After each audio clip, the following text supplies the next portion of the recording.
And a happy Wednesday morning to you. Welcome to the EST Hangout presented by Mott's Clamato Caesar, the top Caesar brand in the country with over 400 million cans crushed every single year. That's Mott's Clamato Caesar in 3 versions: pickled bean, extra, or original. Matt Iwanyk, Tom Gazzola with you here on the Hangout as always, and a couple special guests today. We got Dave Jamieson making a return to the Hangout. And a nice little hello there. And then we got Kash, listener of Edmonton Sports Talk and formerly of 1260.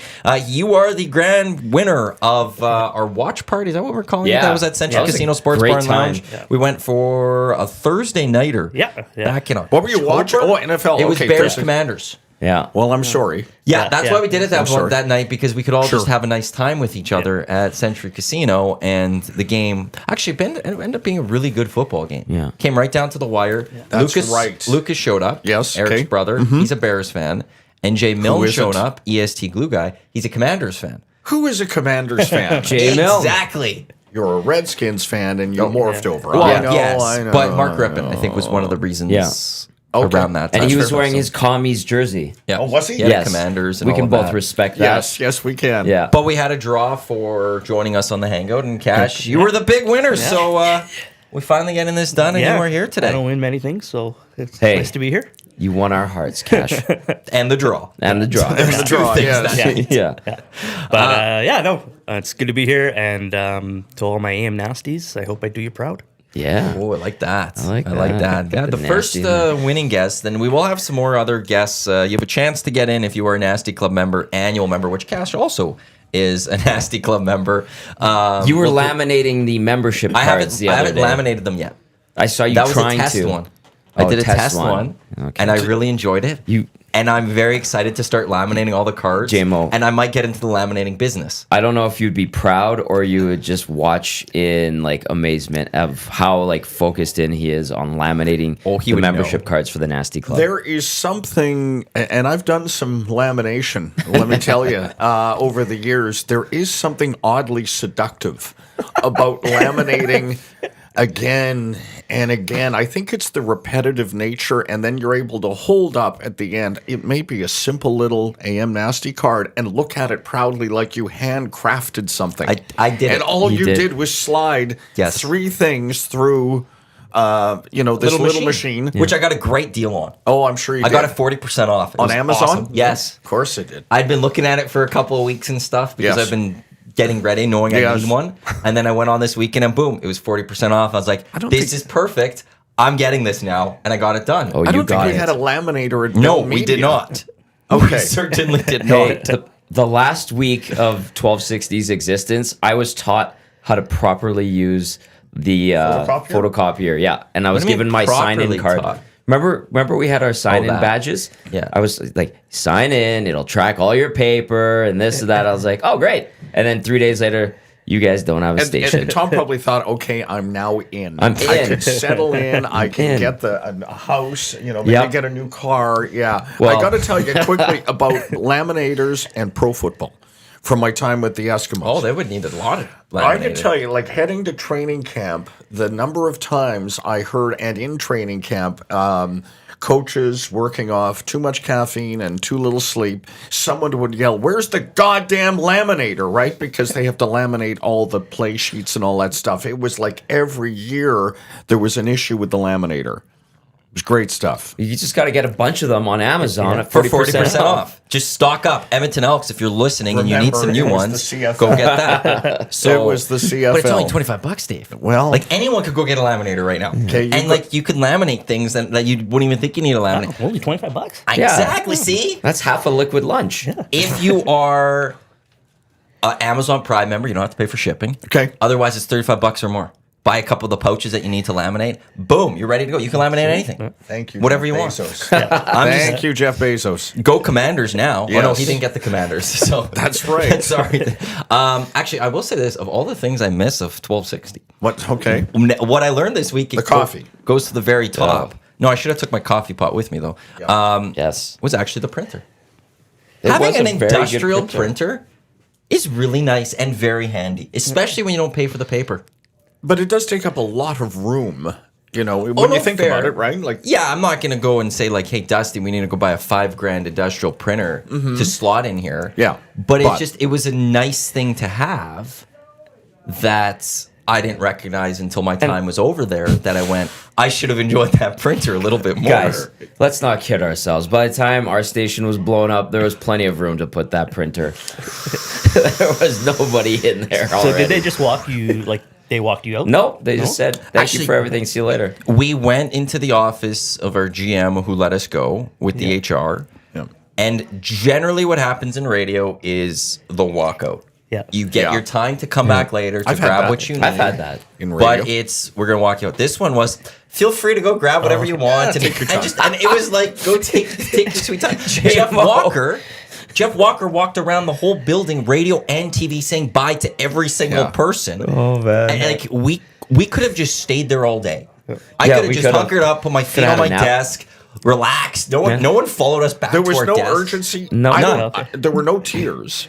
No, I mean, there were like. I mean, was just I'm not shock, suggesting that anyone was that. And we you were know, sad. I know You it was- saw us later. Yeah. Yeah, but there was a sort of an odd calm to it, and I've been part of, either individually being told that to get gone, but it was. Yeah, they were. I mean, I thought they were really good. Like, I didn't have to hustle out. I could have taken my computer monitors with me if I wanted to, and no one would have batted an eye at that moment.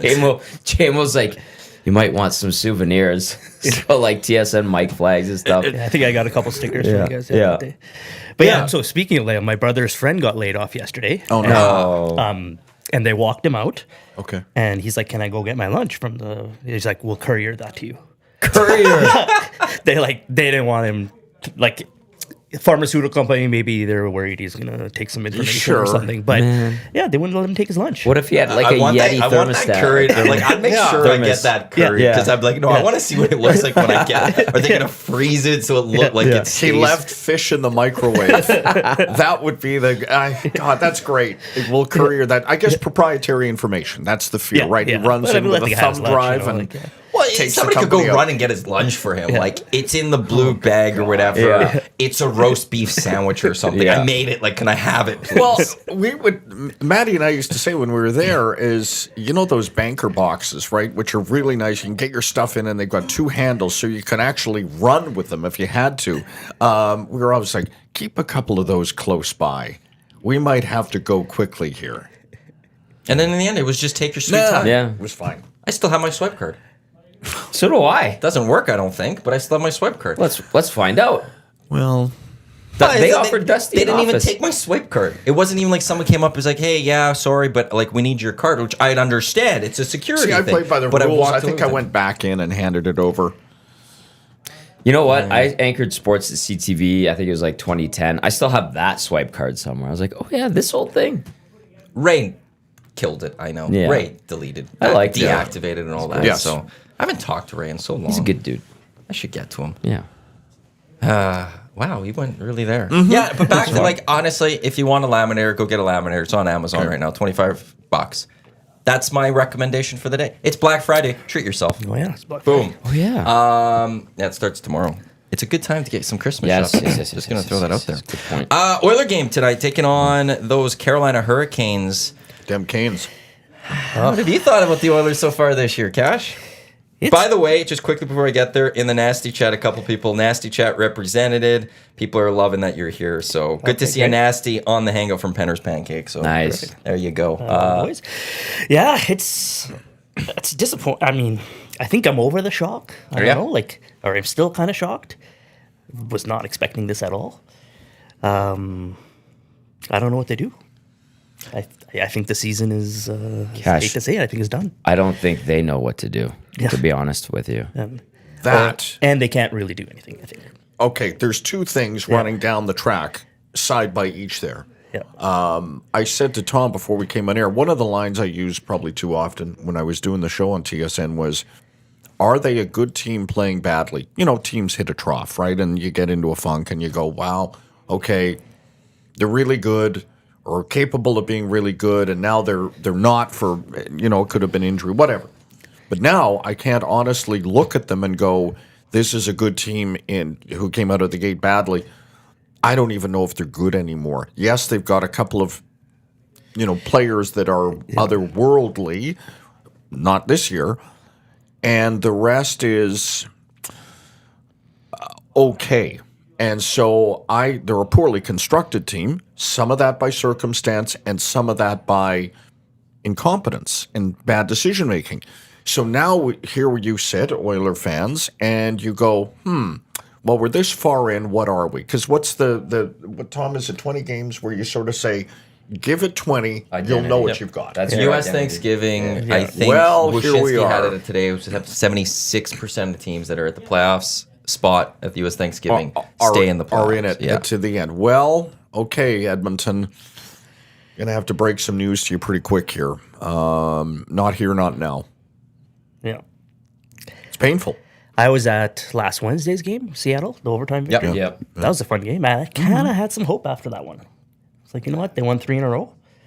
Thought they'd go on a roll. Well, they can tantalize you. When you have the best player in the world, you're going to have and the moments Tampa where you game, go, I mean, they were in it too. Well, Tampa, Florida, you're up 2-0 in both those games. So- Right. You could easily have a 5-game win streak right now if you're the Edmonton Oilers, if you know how to shut down a lead. They were 10-10, 20 games in last year, by the way. What was it? 10-10. 10. So 10 and 500. 10. Yeah. But last year, the power play, and I don't want to, I mean, I'm sure you guys have talked about this ad nauseum. Last year, the power play was that safe place.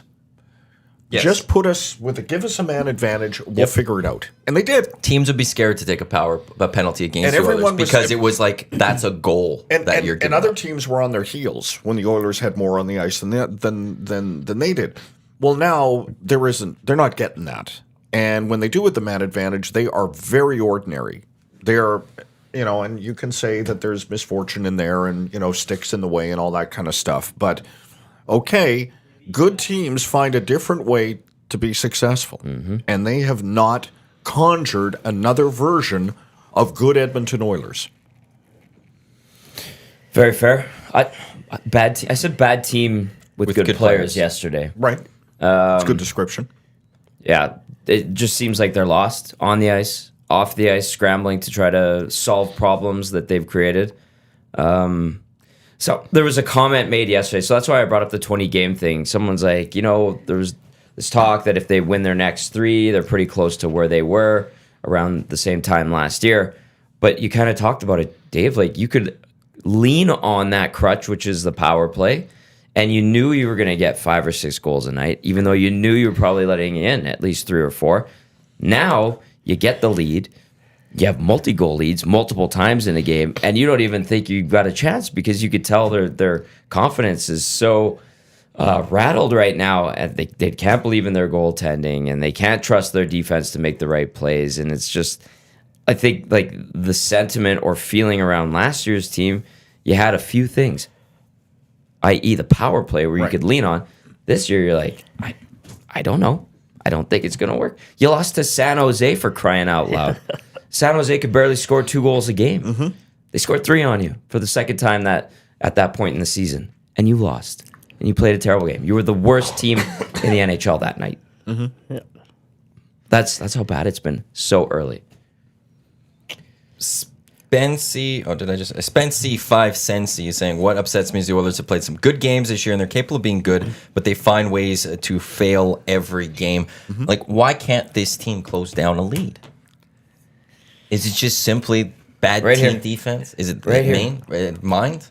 Right here. What they're thinking? At the start of the year, the first 7-8 games, we're saying they're too arrogant. They expect to go out to win. Yeah. They could think they could just skill their way to a victory when everybody's throwing them, as Jack Cookson put it, their fastball, and they're swinging and missing. Now they're in their own heads. Now they've cost their coaches a job. Now they have a new guy trying to assess things, and he's been put into an unenviable situation. Like, now it went from overconfidence to no confidence. That's my take. Yeah, no. You agree with that? They look lost out there for sure. Well, when the move to fire Jay Woodcroft was made, I thought my initial reaction was this is a regressive move because Jay Woodcroft, again, I'm not at the rink and I'm not even in media anymore, but as I watched Woodcroft do what he did and go through and have the kind of success he did, we were told, Tom, and you can either confirm or deny, that Woodcroft was a communicator ideally suited for today's player, right? Yep. Was able to relate to them and deliver messages in ways that a guy playing in 2023 would be receptive to. Okay, and a leader of men. Now we get how many games in? 13. Was it 13? Yeah. They tied the can to him. What happened? I know there was a system change apparently in the offseason that was supposed to, garner better results than it did. But then to all of a sudden think that all of what Woodcroft had done previously, and Manson, and that coaching staff had somehow vanished, tells me that this team still doesn't know what it wants to be when it grows up. It doesn't. No. Do you remember the Craig McTavish news conference a number of years ago, and it was like, Oilers hockey. We're going to play Oilers hockey, and I went, oh, here we go. Yeah. High skilled, up tempo, fast. Yeah. Okay. It's fun to watch. It's a high wire act. Yeah, but it's also very risky where, one, if you can't score, you're not going to win those hockey games because you're always going to be letting in a lot of goals. And two, you then are really relying on your goalie to make sure they make that last save. Also, and the Oilers don't have that goaltending. Right. They haven't had that goaltending, That really. Oilers hockey lasted like a dozen years, and then it's just been a mishmash of crap. Well, Oilers hockey is, if you go based on the history, how long the Oilers have been around, that was an outlier. Yes, because that's what I'm saying. Well, it's how many years are we getting to? 40 years of the Oilers? No, they've been. This is like the 43rd season. Okay, 43rd season. So they Something had like that, the 80s where they were really good. Yeah, and then most of the 90s they were not good. bad. In the 2000s, they were. They were competing for play, but the they weren't early high scoring. 2000s. That wasn't a high scoring team. That was a hard working team. Yeah. Yes. And then the 10s was the decade of darkness. Right. And then now we're finishing off with, again, high So what is this skill now? again. So the majority of the Oilers actually is pretty poor. Yes, they That's have the not DNA. been a great franchise. That's what I'm saying. And so, I'm glad you brought that press conference up, JMO, because that one was wild. Yeah. And it was. I remember being in there going, "What the heck? Is John McKinnon going to get in a fight with Craig McTavish here?" And Speck was in there, and Speck throws high hard ones too. Yes. And that's when the media still worked together, and there was still more than 5 to 10 people in the media working the room. And then that press conference we had, I don't know, 2 weeks ago now, had elements of the Mac T. Kalo press conference, the chaos, the these guys on the podium. They don't know what they're doing up there. Well, I'm sure you guys revisited that news conference on some level. Did you chopped it up? Yeah. Wow. I watched that and listened and went, guys, I don't know what you did before you hit the podium, but someone needed to say, huddle up. Ken, Paul Coffey, you guys have met. He's going to be at this end of the table. Don't forget to introduce him and explain why he's here. And your name is what, Chris? Okay, it was scattered. It was unfocused. It looked like when you do something like that, you better have a clear understanding of your messaging. And I still don't understand what it was they were trying to convey. I still don't. I mean, even Coffee saying he didn't really want to take the job. I mean, it's like all of it. Just don't speak. I like all of those guys. I'll be perfectly honest with you. And I felt bad, and I'm like, I have to ask you, like, what do you? I asked about McDavid and the leadership group, and that's where it like started to implode a bit. I'm like, oh my god, like I don't want to be that guy, but you got to ask those questions. Yeah, and it was just like. Bleh. Maybe it is something in the water, right? Well, Bob Nicholson's looking more right and right every day without blowing because there just always seems to be something that they can't explain. Like, I just don't even like Paul Coffey's comment there. Like, how do you sit there thinking that the good answer to say is I didn't want this? Yeah. How do you go into the locker room looking at the players saying, yeah, I really didn't want to do this, but here I am. Let's work on the defense. Yeah. JMO, you've managed. A lot of big press conferences, whether it was for the Eskimos at the time, doing CFL, Grey Cups, other things. What would your strategy have been? Well, if you were the guy in that situation. And because I've been that guy, and I know Jamie Cartmell and Sean May, I don't know what time they were given. Yeah, good point. And Tim Shipton, Good I point. should say. Yeah, And that's Tim, true. He ran the press is conference. yeah, Tim is Yeah. really skilled communicator, Yes. and a guy who got a lot of. I've only met him a couple of times, but I've got a lot of time for that group, and Jamie and Sean worked with me or for me, whatever you want to say. So I know that they are very capable. But what often happens at that point, you're under siege. And I don't know what time they got, how much time they had backstage in the office to say, look, everyone, come in. And with Tim running it, let's say, and go through the messaging. And so everyone should have known what, Ken, you're going to make the announcement and explain why. And then we'll go to whatever. Jeff. And then we're going to do it in this fashion. And you would have, obviously, frequently asked questions, and you would have, if you had the time, go through, what is your answer, Paul Coffey, when the inevitable question comes down, and it could be as simple as, Paul, why'd you choose to go behind the bench? Tell me what you're going to say. But oftentimes with these things, you're on the run, and you're going on instinct, and you're hoping that the people you're putting up on the podium are going to respond, like they ask players to, respond in the big moment. I need something from you, man. Do you have the chops? And, Ken Holland is not at his best when he's at the podium. We all know that now. He just talks and talks and talks. And goes on and answers questions that weren't asked. And offers up things that weren't asked. Well, at 12:60, we had when we have press conferences with air, I'd just be I have to move so many commercials around. And texters would say, "Is he still talking?"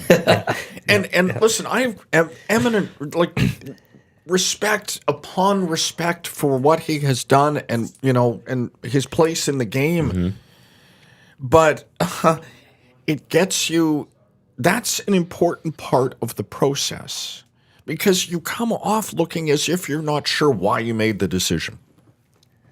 And you need to be very confident and direct in that moment. Yeah. Well, I knew you were the right guy to ask about that. So what's the succession plan then? Is it going to be coffee? Is it... Well, but that's Cash, we don't know. I think that's man. the next thing, because you said you don't know what to do with this season anymore with the Oilers, and how do you fix it? I think that has to be the next thing, is you have to figure out your plan moving forward. I think you have to, if you're Jeff Jackson, figure out who's your general manager of this team next season. And if it's not Ken Holland, start working on the plan to bring in that person. That's the rest of the season. You guys were mentioning, obviously, before Steve Staios was supposed to. Yes, that was the plan. So is that something you think that they screwed up on, not tying him down before? Well, I think that was more. The more this goes on, it's more of a Steve Staios preference, and his working relationship with Michael Andlauer. So I mean, the Oilers. Which, by the way, I can't remember who was on the Hangout. We've pinpointed this. Gary Bettman hates the Oilers, and that's why he sold the team to Andlauer. So Steve Staios goes to the Senators. Did somebody actually text that in? No, me and I can't remember who it was on this. God. We had this whole conspiracy theory of that joking around. And the Oilers will have to give up a draft because they didn't give it to Ryan Reynolds, his group. They instead gave it to Michael Landlauer to mess with the Oilers so that they lose Steve Staios, and all of this happens. It's all because of Gary Bettman. Just throwing that out there. Yeah, sorry. That's brilliant, and I Gary Bettman is playing 3D chess to screw over the Edmonton Oilers. He didn't want them getting Connor McDavid, so now he's going to screw over this franchise. Oh boy, boom! He's living in the Inception world. That's brilliant. I love it. I have a question, though, and this really is aimed at you, Tom. Sure. And Paul Coffey's pedigree, we know all of what he's done in the game as a player. And I needed to ... as a player. But again, lots of guys have gone, off the ice. We think of the Sakic's, we think of the Rob Blakes, we think of guys who left the rink and then they go and if you will, matriculate in the front office. Steve Yzerman. Paul Coffey's been out of the game, and I know he's come back in on, making sort of periodic, a guest on a sitcom. He'll pop back in and go, Paul Coffey is as the neighbor, and then he's gone and you don't see him again. Yeah. But now he's here. He's on the show. I don't know if he is qualified to be an NHL general manager, and I'm not even. I don't know what the qualifications are. I guess if they went posted on Indeed, we'd find out what they're looking for. Yeah. But I'm guessing Don't they have to post it? Teamwork online. I don't know if they have to post it. So I don't know. I feel like they've posted it before. Or something. I've when- seen a We are posting God- pretty high for a before. coach. when I worked I can't at remember which one. I thought it was a That high would be management rich. position. Oh. I saw it and I read we are it. looking for. Well, I know they're always hiring accountants. I always see their. Oh, yeah? Yeah. when I worked at Rexall Sports and Entertainment before it transformed into OEG, there was a policy. It was such a small company that they would post jobs internally. So if the GM job, let's say hypothetical, was available, and you're like, I want to apply, you'd get an interview, and things like that happen. I don't think it's the case anymore. At least I never looked into it when I was at OEG. I just wonder if they still might post certain jobs. No, but like it's they know not. what's going to happen. No, it's but not posted, I don't know. but- No, I'm not saying GM necessarily, but maybe some of the other Yeah, ones. JMO, it's not going to be on Teamwork Online anytime soon. I'm gonna keep looking. But This is how we're gonna break the news when they're looking for the new GM. Yeah. We're gonna find the posting. hack into Teamwork Online. No, it's like I was told in the summer that Paul was essentially running the team while they were getting Jeff Jackson set up as CEO, and I'm like, what are you talking about? Like, Here's a question. this was from like the tippy top. So to you. Does Jeff Jackson come here if Staios doesn't leave? Or I think so. Or is that a reaction because they were losing Staios? from my understanding, the two things kind of happen around the same time. Like Steve was on his way out, and they were getting ready to bring Jeff in. See, I don't know if one Caused the other. I don't know that. I thought the Jackson hire was really inspired. Like, you Yeah. look at what he's done in the game: a player, a lawyer, an agent, an assistant GM right Yes. in Toronto for Yeah. a bit. Like, He's got a good track record. that's a breadth of experience. I'd go, damn, let's get that guy in here for an interview like today. Yeah. So when they hired him, and I know there were a lot of people who said it was a signal that the Oilers are modernizing, that they are going to go, at least if not heavily into analytics, there is going to be an increased emphasis on that. Well, got rid of Tyler Wright, brought in Marco Parcotti. Right. First couple of moves that he kind of made. Okay, Good and praise. I'm like, okay, this Right. is a sea change for this organization. They are now going to, again, modernize. Good, awesome.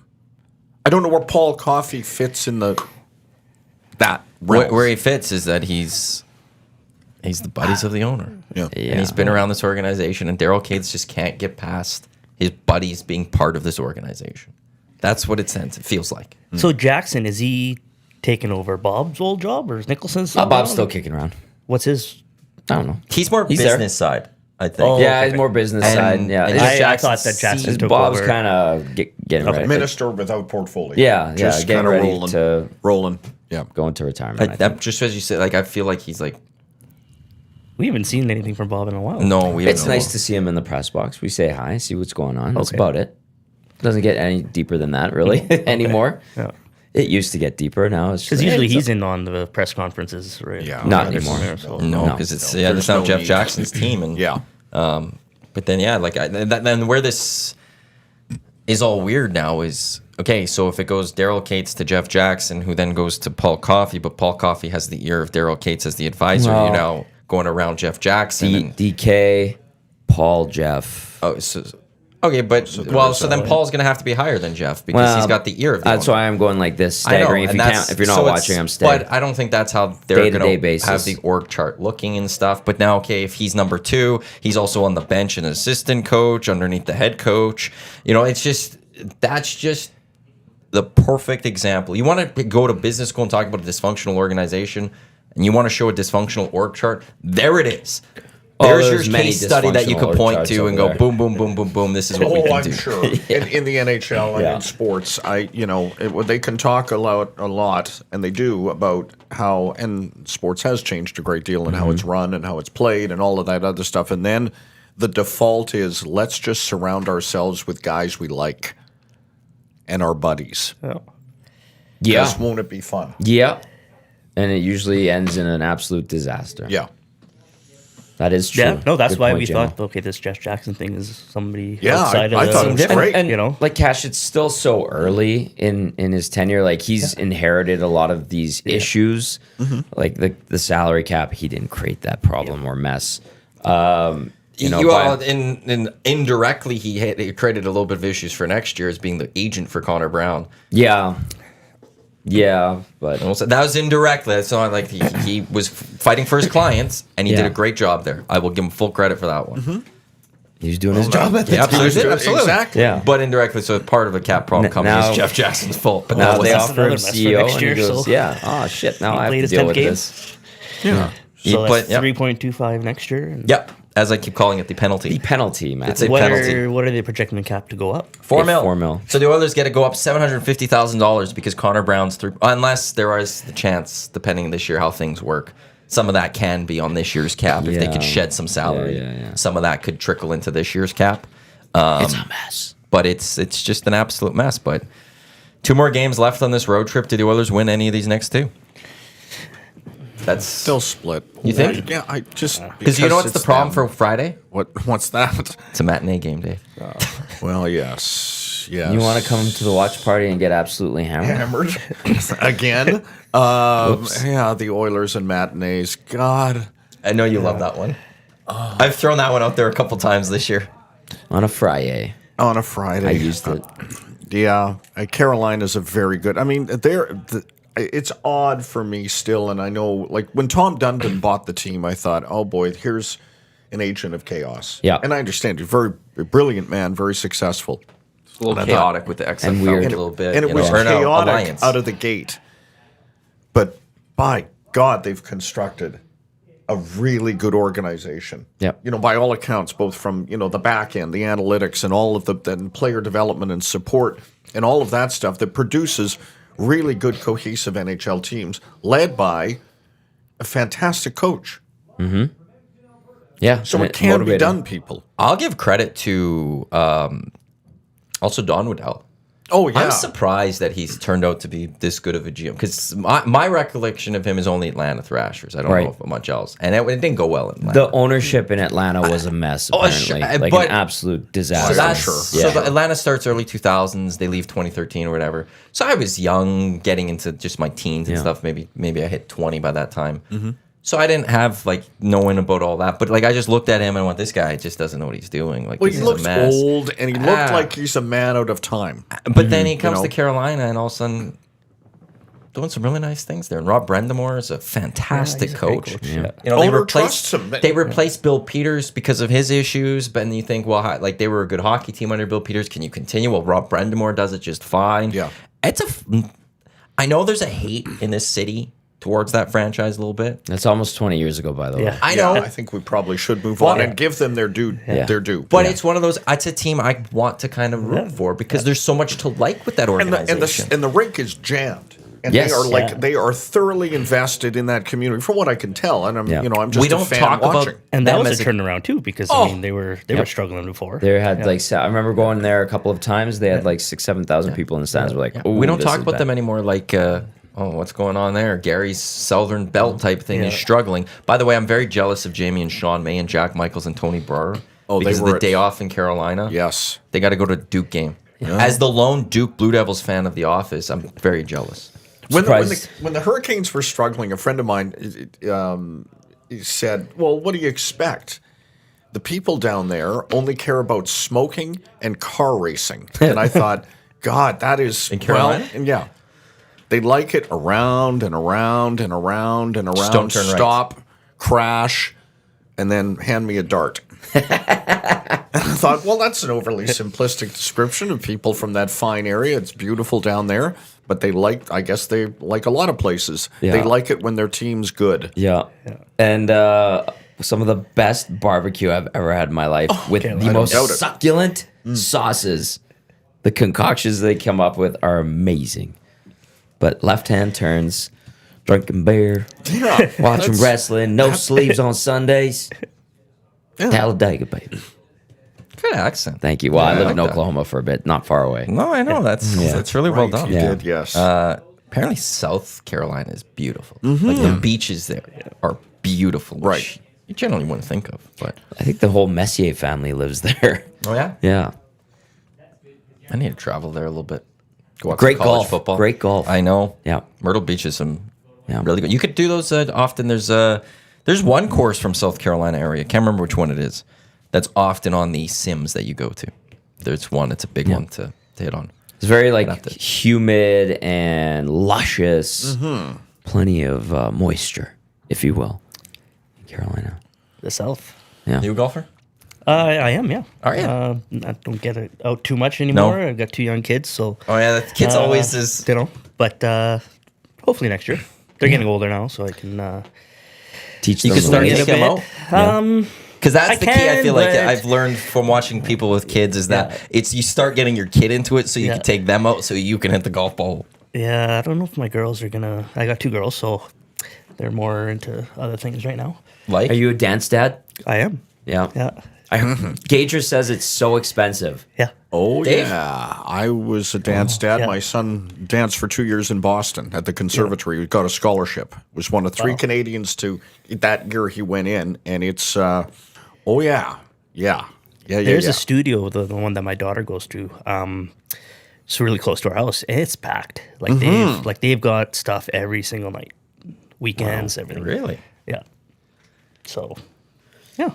So older one's in ballet, the younger one swimming. She's only 3, so got her in a few things. And tried skating last year, didn't go No too go. well. So, yeah. Try again next year. Yeah, I've always played hockey and skated, so I was a little disappointed. But hopefully we'll try. But you can't remember when you were starting skating, and I'm sure you fell and cried and complained. You know what? and- They couldn't even get them on the ice. They just didn't want to do it? Just sit there. Yeah. That was me. Yeah. I was that way, and then eventually I once went. My dad took me, and I actually just started skating fine after that. Yeah. But for a while, I cried and didn't want to do it. No. But when you think about it, and I know it's quintessentially Canadian, Yeah. Yeah. you're asking someone to put on, in many cases, a really uncomfortable piece of clothing Yes. with a blade on it. Yeah. And then you're putting them out on frozen water. Yeah. And you're And it's cold. asking them, and it's cold, Yeah. and it hurts to fall, and you're saying, go have fun. So when you think about it, just, I know, like, because let's we're just so break it used down to right it. Like, there. but imagine coming, like, after I got sick and I, was in a place where I thought, I want to go back and skate, because I played hockey until I got ill. I said, well, I'm going to go out to public skating. And so, because I want to feel the skates underneath me and, get set and get balanced again and kind of feel the sensation. Yeah. And I remember this is like, I don't know, 6 months ago, and I put my skates on, and that was a bit weird. And then you head out on the ice. I always wear a helmet. And around I go, and there's kids flying around and people who are, just arrived in Canada and they want to experience this thing, and they're like hanging on the boards. I mean, it was wild. And I'm looking around going, like, I'm struggling a bit here to get around. What is this guy who is looking at all of this for the first time going, what? What is this? It doesn't make a lot of sense in terms of, this as you break it down. race. Right. Yeah, As you break it down. Yeah. Mike Wallach, hopefully I'm saying that Oh, right. yeah. He says, I've seen Cash's swing. It needs some work. So, just want to throw that out there for Someone will you. always catch you. Matt Iwanyk, Tom Gazzola with you here on the EST Hangout presented by Mott's Clamato Caesar, joined by Kash as well as Dave Jamieson. Let's get into movers and shakers, brought to you by Marco and Mike Realty, Realty One Group Insiders. Let Marco and Mike earn your trust if you're buying or selling a home. Give them the good old PTO contract and let them help you either buy or sell a home. MarcoandMike.com for more information on the dynamic duo. Grey Cup on Sunday. I know you're obviously a big Grey Cup guy and CFL guy. Did you follow? Did you watch the Grey I Cup? at was, all yeah. on Sunday? I'm from Winnipeg, so it was nice to see them. That's right. See them in. So, Bombers fan? yeah. Or, crushing? It's been, you know what? They choked again.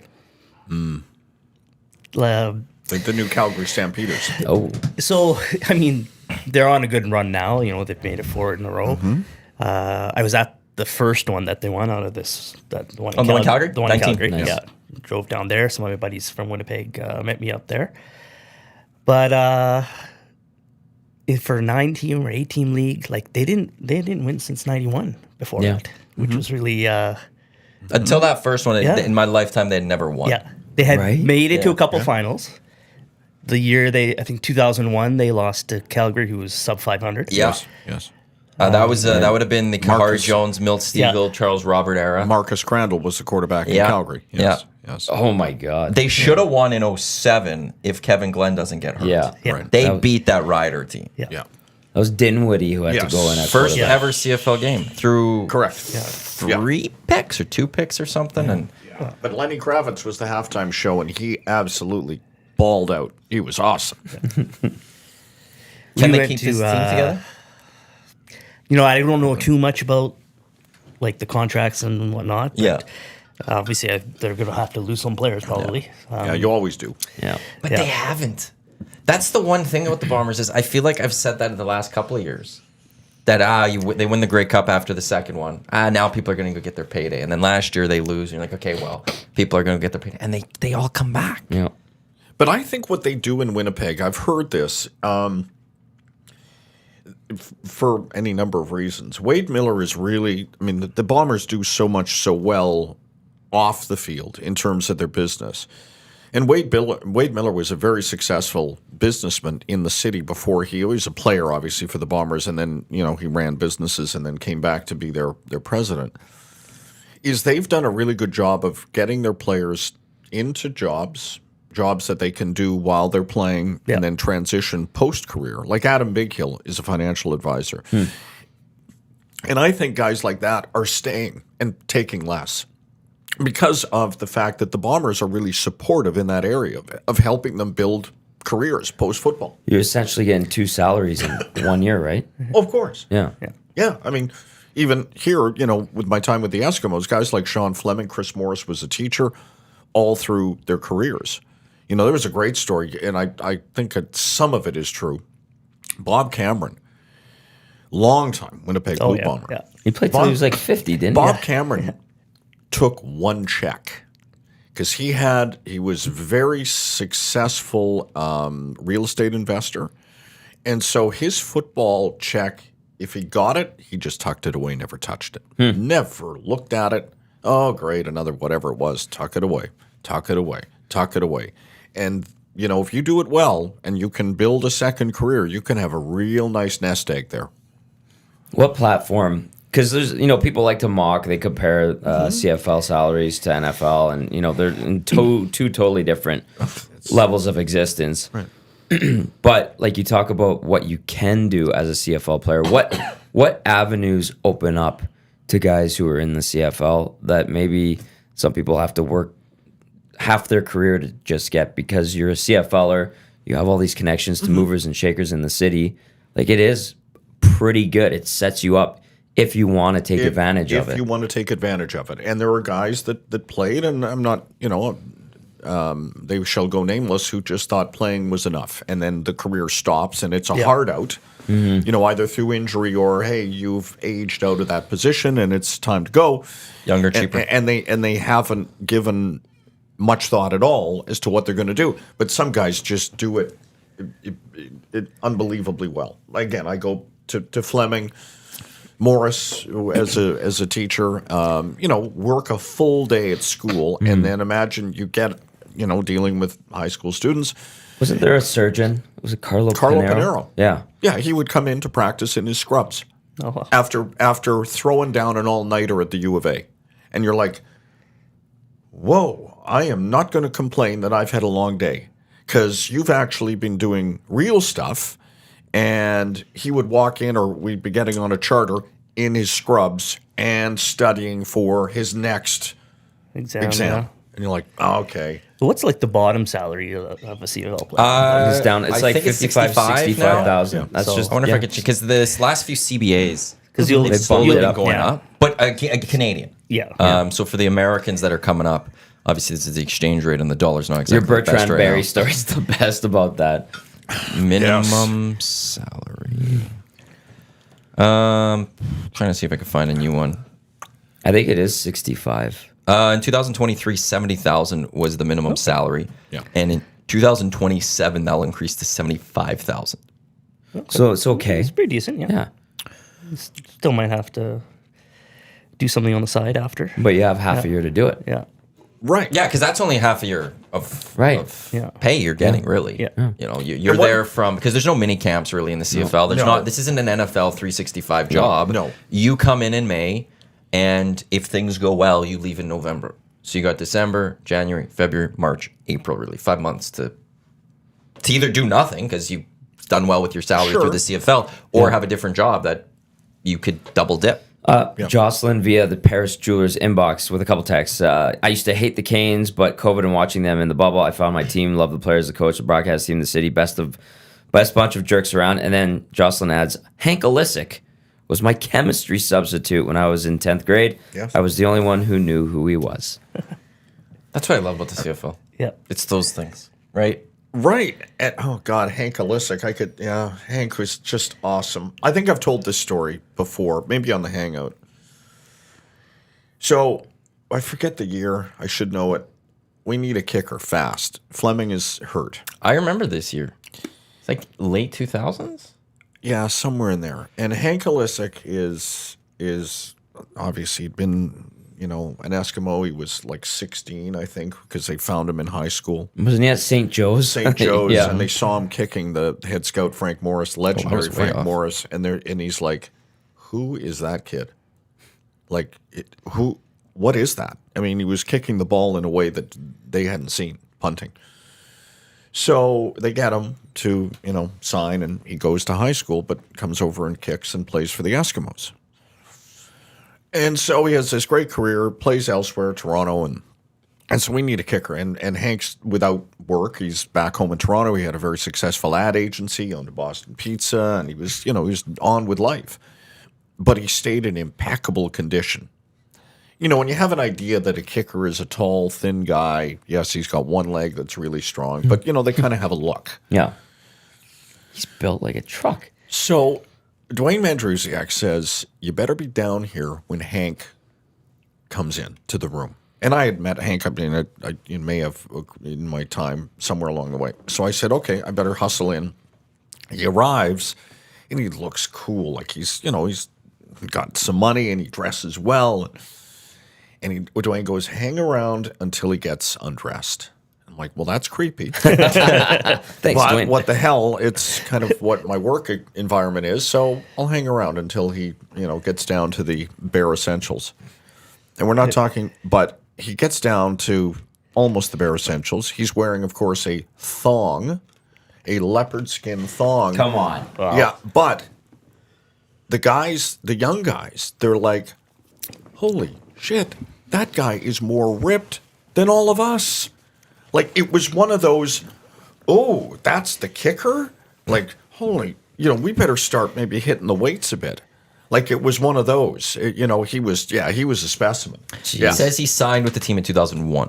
Right. So it might have been that year. That's fair. And then he was on the Renegades practice roster in 05, but didn't play in any of those games or anything like that. So, But a very cool guy. that's the Canadian Football League. And Yeah. it was a good season. It was good football start to finish. I feel like we saw the entertainment value in the CFL come up this year. And culminates, like, not every league can deliver good stuff in the biggest game. And the CFL, God, in its wild way, delivers an entertainment package, and Green Day was part of that as well. 3 straight years. Yeah. I would say they had great cups 3 straight years. Winnipeg defeating Hamilton Yes. and Hamilton a few years ago goes to overtime. Great game. Last year, the game against Toronto was a lot of fun. And then this year, start to finish, that was just a nice, tight, close, good football game that came basically down to the last play, the game-winning touchdown. And 3 other TSN's plays after. coverage, and I tweeted as much on the weekend, it rose to the occasion. I think it was 43 cameras. The features they produced were excellent. 2 days full coverage, long pregame show that had lots of, you got all your nutrients. And then the broadcast was excellent. Like, it was what you would like every CFL game to be, but let's get real. A Thursday, Ottawa, Hamilton is not going to give you that. Yeah. Give me that on Labor Day. Well, sure. Pull it out a couple times a year, maybe. I don't know. I will like Season kickoff. said this a Labor few Day. times in the past, Playoffs. but it's confirmed once again. I don't want him to necessarily play. Like he has to let his career end, and he'll have to make that decision. But I can't wait till Bo's in the broadcast full time. He's the next Matt Dunnigan. And actually, I would like to see him do color. I'd like to see him do it live. See if he can do that during a game. Yeah, but him on the panel and stuff is unbelievable. Him breaking down Richie Hall's cover 0 at the end of the game and pointing out how as a quarterback, he's like, if you're a quarterback, you see that, you're laughing and saying Richie Hall made a mistake there.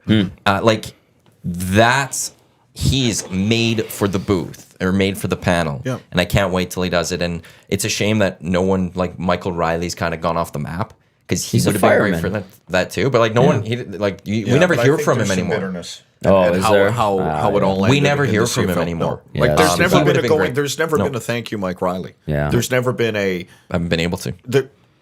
He's gone. I'd like him to come back. A lot At of least people here. would. A lot of people would. On the like him on the broadcast too. He would be amazing. excellent. He's a character. The two of those guys were always great behind the microphone Yeah. as players, and now Bo still is.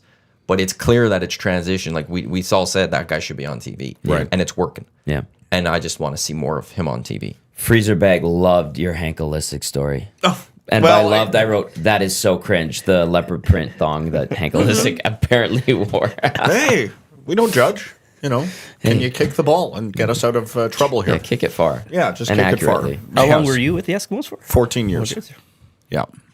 He saw some things. Brian Cheeseman also wants you to tell the story about, I want to get it here.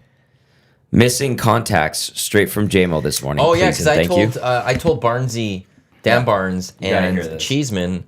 I quickly brought up the neon green contacts in Toronto.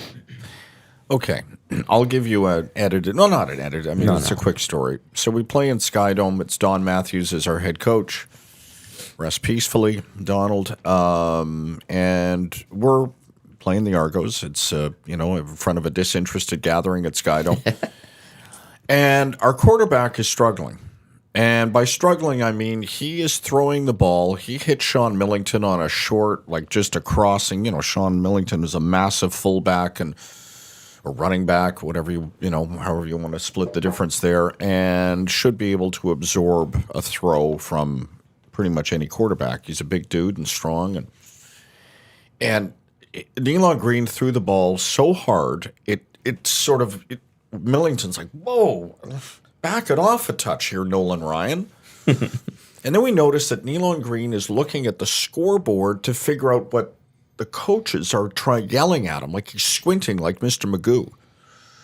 So we come off the field, we lose, as I recall, as we often did in those years, 99 and 2000. And the Nealon comes off the field, and he tells our athletic therapist, Todd Richardson, oh man, my eyes, man, I don't know what. And Todd goes, do you have your contacts in? He's like, no, man, I forgot them. Like, I just didn't have them. He's like, so wait a minute. You played an entire professional football game without contact lenses?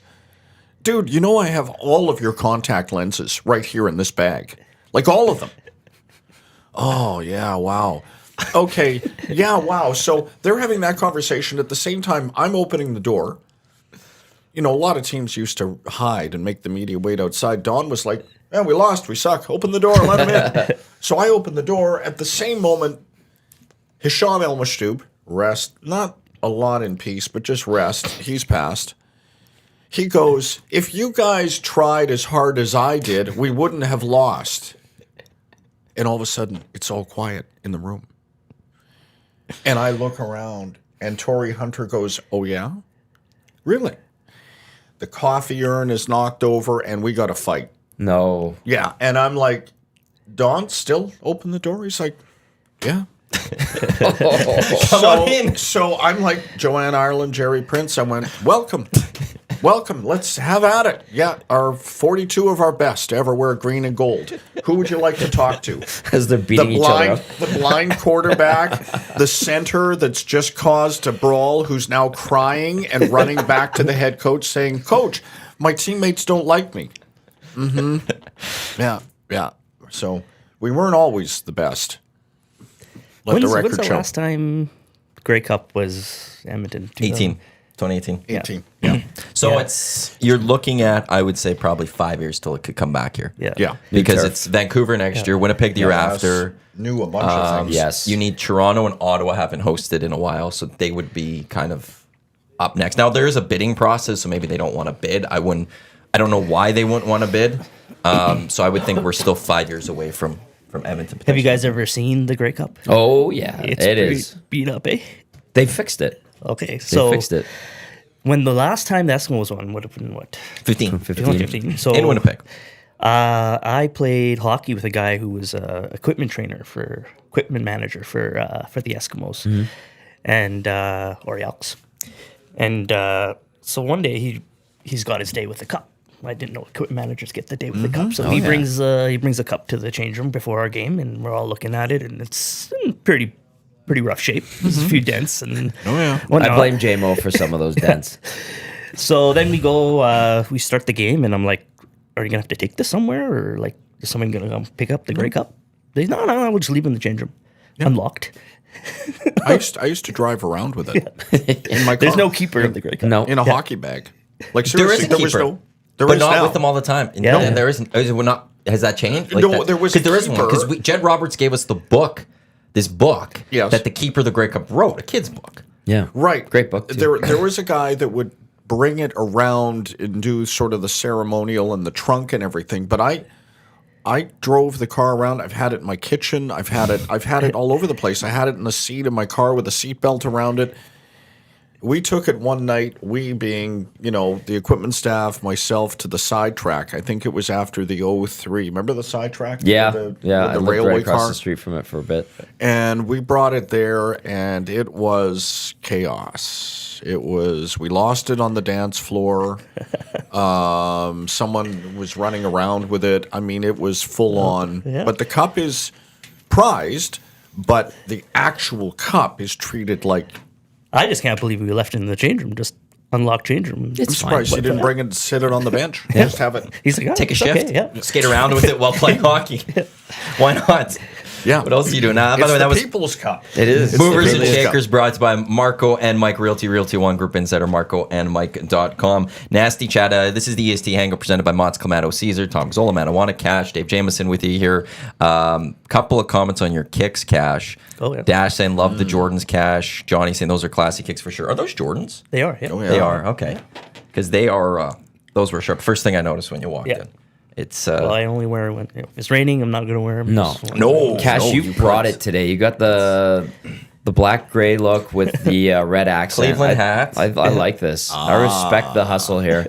Well done. Is Showing that, us is up. that Indians or Guardians? I think that's Indians. Indians, Yeah. yes. Okay. I think that was before they did all the I went to a changing and game all in that. Cleveland. So I How thought was about it? It's a great field, isn't it? Yeah, it Great was. stadium. It's like an old school. Yeah. What took you to Cleveland? Actually, so we went to the draft, the Yakupov draft. Pittsburgh, yeah. Pittsburgh. It was cheaper to fly to Cleveland. And it's Okay. only an hour drive. Yep. And so my brother and I met there. My brother is an Indians fan. I don't know how we became an Indians fan. So he's like, we got to go to an Indians game. For sure. We'll go to an Indians game. Yep. So we did that, spent one night there. It was $9 to rent a car. What? Yeah. $9. $9. Drove an hour to Pittsburgh. And then, that was the Yakupov draft. I was on TSN that day. Were you? Because the red carpet coming out. Oh, yeah. And so I had a jersey, and the jersey, I got Yakupov to sign it. And all my buddies are texting me. They're like, they're taking Ryan Murray, right? Because I guess that was the. Yep. The scouts wanted They're like, Don't that, look at me like that, JMO. They're like, that jersey is going to be like, why'd you get him to sign it? They're not even going to pick him. And I'm like, oh, okay, well, whatever, right? Yeah. And Good instincts. yeah. He has. He knew what Daryl was thinking. Oh, nobody did until that night at the scouts dinner. In the end, was crazy. they didn't mess that up draft. So up there's a at all. screenshot I've taken with me getting his jersey signed. Oddly enough, we flew to Cleveland as well. Really? Yeah. Went to the baseball game and then drove to Pittsburgh too. Oh. Our Oilers TV crew with Jack Michaels. So you're probably at the same game. Probably at the same game. was a nice- I remember it was against a hot day.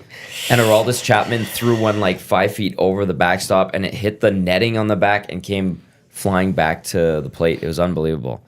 If that was the game, I'm guessing it was like 2 or 3 days before the Yeah, draft. it would have been. Yeah. Yeah. It was wild. How are you doing with the A's? Oddly, well, Jack Cookson and I go back and forth. Jack's an A's fan as well. Because this has been going on for so long, when you get to the place, and it's still not done. I mean, it still can go sideways. John Fisher and Dave Kaval are wildly incompetent, but billionaires typically win what they want the game they're playing in because they're billionaires. You know, you could sit here and say that Vegas is the 40th largest market in television market in America, and you would be correct, and that Oakland and that area is far bigger. That Major League Baseball should be there, even though they've got the Giants across the bay. But just on a level, for a city to lose, well, I mean, let's take it way back. They lost NHL hockey in Oakland. They've lost the Raiders twice.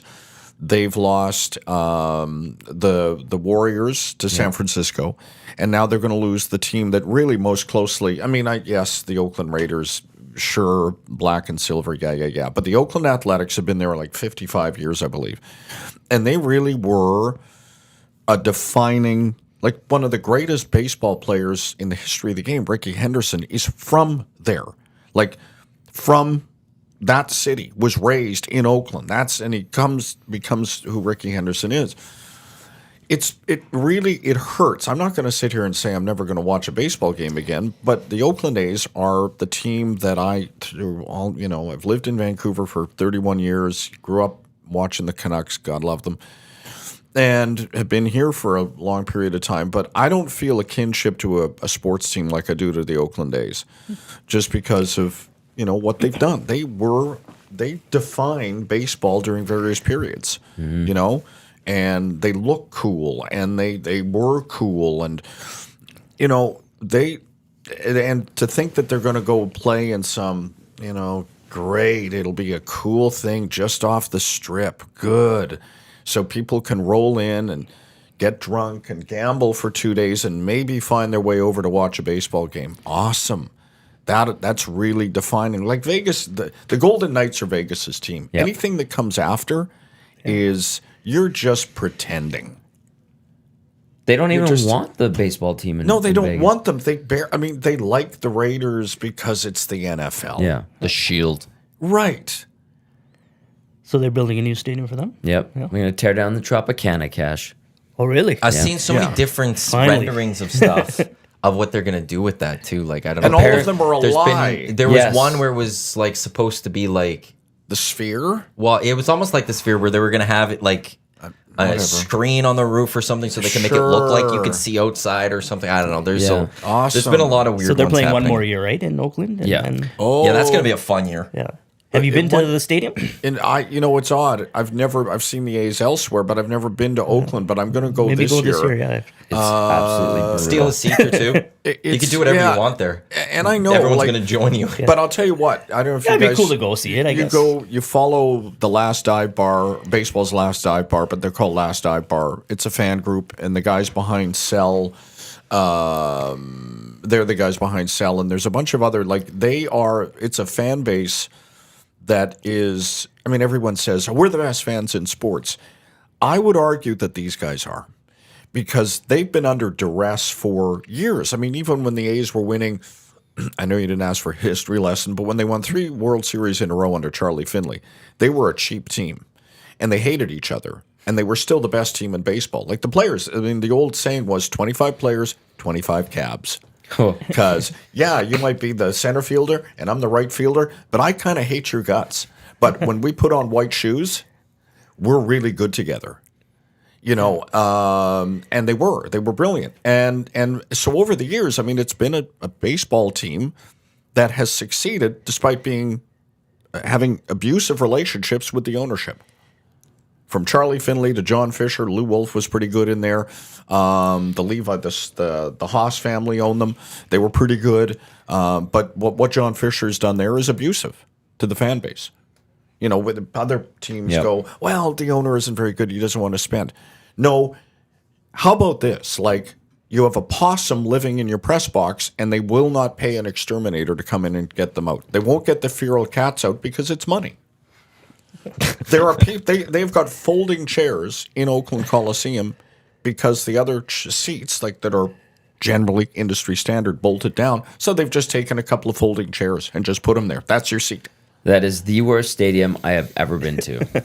Yeah, it looks that way. It It'd is. still be kind of cool to see it again. Yeah, I think this last year's gonna be great. Just watching to go watch the fans. Not to watch the baseball game. Not to. I just want to go sit there and watch what the fans are going to do.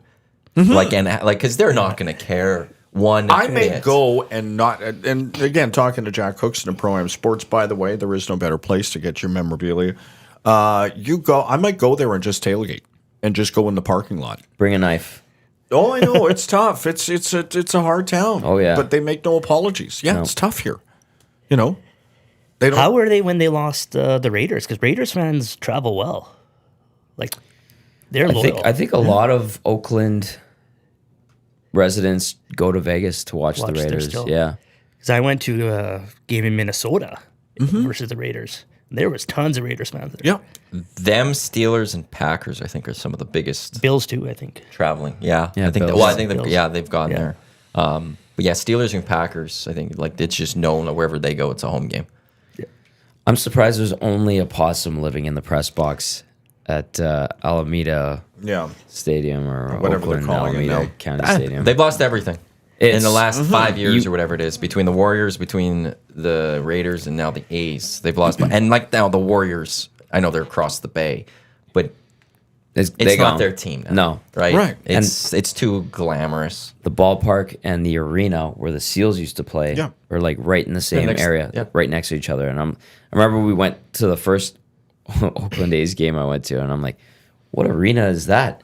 Jack Michaels is like, that's where the Oakland Seals used to play. I was like, get out of here. He's like, that's where the Warriors are playing. And I'm like, that? Like, this championship team is playing in that? Yeah. Because I think Draymond Green one game, he was suspended or something. Yeah. He was at the A's game. And they sent him across because he couldn't be in the arena, so they just put him in a suite over in Oakland to watch the game. and he watched the game. Yeah, it was literally because it's all right there. 5-minute Yeah, door-to-door walk. it's fun times. Not a good stadium. No. Not a good stadium. It's an experience. That's there. what it is. Yeah. It was all right. It's like going to the Coliseum on a Tuesday night in early February with a snowstorm going on. That's what it was worse than that. Go to a San Francisco Giants ball game. That stadium is beautiful. Yes. It is Yes. top notch, and that I think that opened like in the early 2000s. Oh, it was. And it's still like, I don't think San Francisco's talking about building a new stadium like so many other teams that have a stadium for 5 years. I'm like, I think it's time for a new one. But it's hard to screw up. You build it on the water in California. Like right away, you're winning on so many levels. Just do, and I've been there a few times, and it's a great place. But put it on the water, and it'll be sort of jaw dropping. They were like the first when it came to technology too. Yes. Now that makes sense because you're in San Francisco. Right. You better get that right. But like Wi-Fi and stuff. I remember going in 2009 for a game. Yeah. And they had like, you could connect to the Wi-Fi. Now this is early stuff. Like I had like an iPod Touch or something, so I connected to the Wi-Fi, and like they would put highlights up if you missed a play. You can go back and they'd put up a couple highlights right away that you could just go press play. That's cool. And they were top of the notch for even just technology there right off the bat. And Levi Stadium is the same. Yeah, because you went there for a game. I did, and it's very cool. But I always say, well, that's a tap in putt. Like you better, if you're in Silicon Valley and you can't get that right, then you're not very good. You've got some problems. You got some problems. If you can't figure out the Wi-Fi. Well, at the Shark Tank, it wasn't particularly great. No, well, that's the NHL for you. That's right the there. NHL, though. That's the NHL. Just can't get things. We were talking about the Green Day yesterday. Sean Bell was like, the NHL gets Nickelback, and we're like, the NHL had Green Day. They signed a 2-year deal with Green Day. They did one show, never saw them again. Really? Yep. Yes. Oh, yeah. And the Green Day was named as the official band of the NHL for 2 years, signed a 2-year agreement. They were going to do a theme song for Wednesday Night Hockey and show up at events. And they showed up to the first All-Star game, swore multiple times. The NHL got mad because they didn't think they were going to swear, even though it's Green Day. They're always going to swear. And we never saw them again. Pulled up the press release. We read a little bit of it yesterday. Yeah. The NHL had Green Day as their quote-unquote official band. Yeah. That was What a thing. do you expect when, and Green Day, now it's not like they're young, up and coming. Oh my God, we were caught by surprise. They've been around for decades now. Mm-hmm. When you align yourself with that, you better align yourself with the good and the bad. And be prepared to live, whatever I can. I don't know You what put the they 8-second delay on, and you get ready to go with, that's it. But no, they swore. Gary Bettman got all upset, and the NHL got upset. We'd never seen him with the NHL again. Now the CFL brings him out for a Grey Cup. They're swearing all over the place, and we're all like, that's the greatest halftime show ever. Great time. Yes. That was fun. Oh, hockey. EST Hangout presented by Mott's Clamato. Caesar available in both original variety 12 packs, a great pack size for entertaining and hanging out with friends. Iwanyk, Tom Gazzola, Kash and Dave Jamieson with you. One of the reasons Kash wanted to be on the Hangout here in November was the fact that this month is a big month when it comes to men's health and men's health awareness. It is Movember. Trev's growing a nice little stash. It's for not Movember. nice. It's greasy. That's what makes build it your nice. Lego. Nice yes. is in quotes, right? Like when it's Movember. You have, you've had a bit of a year this year, and also Dave, we have you here today too as well, because it's not this year. This is your health issues, I guess. I live with cancer. It has been for now a couple of years. I say I live well with cancer, but yes, I live with cancer. Let's just your story, if you don't mind. Yeah, sharing a little bit here. And it ties in because that's kind of when I met you guys in Yeah. person. But this summer I was diagnosed with testicular cancer, it just something you just never think you're gonna be told. Because you're not an old guy. You're around my age, right? 40. Yeah. Yeah. Yeah. Yeah. I discovered it on my 40th birthday. Damn. It was a nice present. So yeah, it's I think we caught it early. I'm doing well now. But it's just my doctor always tells me, always feel the boys when you're taking a shower. If you feel something off, get it looked at right away, because it is one of the most treatable cancers you can get. But yeah, so I had that. I had to have surgery in the summer.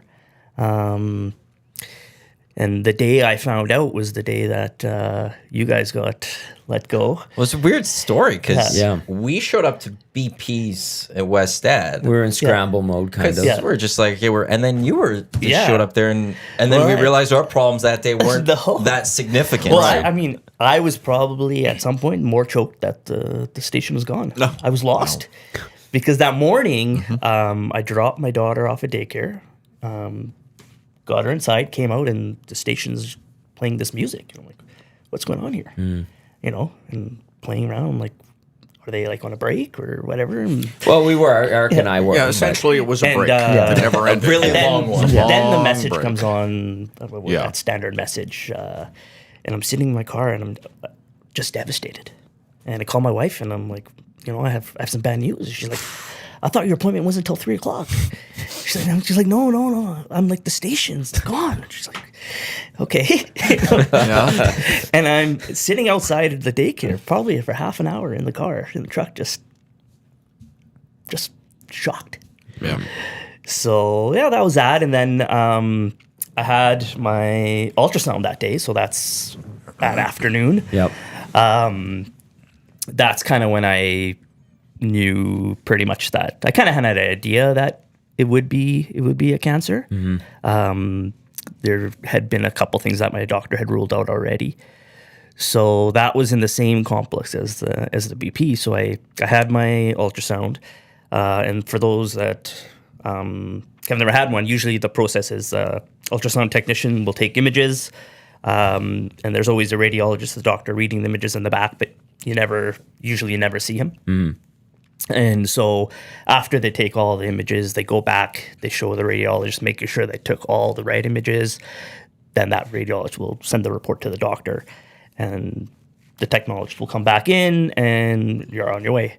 Well, this time the radiologist came in the room with the tech, and that never happens. Wow. Like that. And then I was like, oh, okay. I won't swear, but Dave did already. So did I. Yeah. Day one. Yeah. Dave. Yeah. so and then I was like, okay. And he's like, you know what? Stick around here. I'm gonna send this to your doctor right away. He's gonna call you. Probably arrange some testing and whatever. And so then my doctor called me, and I thought, at that point, automatically I'm like, hey, when are they gonna take it out? And he's like, well, we got to do more tests. You want to make sure it doesn't spread. Might have to do chemo, this. And I'm just like, Wow. hard. He's like, stick around. He's like, I'm going to order some blood works and I'll tell you which lab to go to. So I'm like, okay. And I was like thinking of going to Wayne's to buy some cards, but I was just kind of not in the mood. And I'm just kind of numb. And so I'm like, I'm going to go to the Boston Pizza. I'm going to have a beer. I'm going to process this, you know. So I'm sitting at the bar, and I'm like, hey, I got this. TSN's 1260's done. I likely have cancer. I'm going to have surgery. And I hear these voices that I recognize and just kind of, couldn't put it together. And I look behind me, and I'm like, where do these voices sound so familiar? And I'm like, and then I hear, TSN 1260. I'm like, okay, maybe some other guys are, upset that the station is gone too. And then I'm like, no, these guys sound so familiar. And so I looked over, and you guys were sitting there. I noticed Lieutenant Eric right away with his hair on. It's very easy to notice Eric and all of that. So I came by, and then we had a chat, and We had a few beverages. and while I was waiting, and then I had to go get some more testing done, and so that was that. So it's kind of weird how we met, but yeah, we both of us were going through some stuff. And But again, Yours for us, more it brought us like a little down to earth. Yeah. With, Yeah, oh, exactly. hey, we'd lost our job, but we're Cash, still good. yeah, We're still good. Like we still real got our world health in, stuff. and it brought things with us a little prepared. But I guess the one thing, like you always hear about women need to check themselves, and I've never thought, I've never heard that. Like, men, you should keep an eye on things, and every so often take that check to see if anything doesn't feel right. You then immediately go get it checked. Because I get, I go for my physical every year, and they check down there and whatnot. And the one thing that my doctor always used to say is that, like, whenever he's checking down there, it's 20 seconds. He's like, you should be checking often. You take a shower every day, check if something feels off. Get it looked at. So. If I didn't have that appointment, would I have gone to like an emergency room or set up another appointment? I don't know. I think I was lucky that I had my physical already booked, actually. So I noticed at the end of the May something was a little off, and then it started to the testicles started to get bigger. And it was heavier and started to hang really low, and so it worked out timing wise. My wife is a doctor, so I'm always able to flip off. God bless her. She was amazing. Yeah. Great support. I think she's listening. Snea, if you're listening, I love you. My doctors, he was on top of it. Everything kind of moved pretty quick with all the scanning and the surgery, and Damn. That's I think once you notice something, I think it's just important to go get checked. Yeah. You noticed something right away, Dave, and it was like I remember you called me and you went, "I'm feeling something in the neck, and I got to go get this checked." And there was not even a second doubt in your mind to go get it checked. It was just like in your mind, you knew I got to go get this looked at. Yeah, and were you in pain? Or? No, I looked different. My neck looked, and I felt fine. I mean, I was still obviously broadcasting. I mean, I kept broadcasting at TSN till the day before I went in for surgery. Yep. And I noticed that in the mirror, and I shave every day. I'm an Army kid. My dad, it was like he was a major, and it's non-negotiable. Like, it's what you do. You get up, you do that, right? And so I'm looking, and I go, something's off. Like, this side, the left, didn't look like the right. Again, no pain. There wasn't a visible lump, but it was thicker. So I thought, I waited a day or so, and I called my doctor. I got in. Now, we're in a pandemic. Wasn't easy to get into clinics. And so this is 2021, mid-May, I think, as I recall. Yeah. And I went in, and he sat me on the table, and he took a look at me, like he sort of squares up and ran his hand down both sides. and he left really quickly. Yeah. And he came back in. He goes, okay, I'm going to give you some penicillin. Should knock it out in 10 days. You might have a gland issue, or you might have cancer. And I went, oh, what was option 2 there? And he goes, you might have cancer. And I'm going to send you now for a scan. Again, in a pandemic, and that day we were in a heat wave. We had a run of weather there. And why that's important is I went over to an MIC clinic in Windermere, and they had shut down because their circuits had been thrown because of the heat. Everything was working overtime, and they were shut. I'm like, holy shit. So, sorry. Next day I get in and get it done, and they turned it around really fast. I got a call to come back into the office, my doctor's office. And I got in there, and like now I'm concerned, but I'm not entirely thinking cancer. And he said, okay, I got the scan. It's inconclusive, but you're going to go and sit in this back room in my office, and you're not leaving until I get you in somewhere. And he found a place, Fort Saskatchewan, got me in for a full PET scan. And it was a couple of days later, again, pandemic, where it's hard to do anything quickly in the system. And they turned it around fast on June 5th at about 2:07, to be exact. I got a call from my doctor. He goes, you got cancer. And that was the Saturday, and I think on the Monday I was in at the U of A and got the word, got the camera up the nose, and which is as much fun as it sounds. And we were off and running in surgery July 30th. But just picking up on what you talked about, we have to be we are our own best advocates for our own health. Yeah. If you see it, you got to say it. If you see something on your body that does not look normal, set aside the pain thing. Pain should always be like something's off here. Yeah. You must immediately respond to that. It is your body sending you a clear message. And it may turn out to be nothing, and God, I hope it is. Yeah. But I can tell you that because one day I'd gone through the surgery, and it was before I'd started radiation. So I'm in at the U of A seeing my surgeon, and I said, hey, listen, as I'm putting on my jacket, feeling, I got this huge scar across my neck, but I'm not yet going to the even worse place, which is radiation. So I was feeling okay. And I said, hey, how much time did I have if I didn't catch this? He said, you had about a year to live. Like if I had a beard. Yeah, I remember you saying this part to me. And I'm down for beards. I've never grown one, but if you can do it and it looks good, rock on. I wouldn't have caught it because I wouldn't have seen it.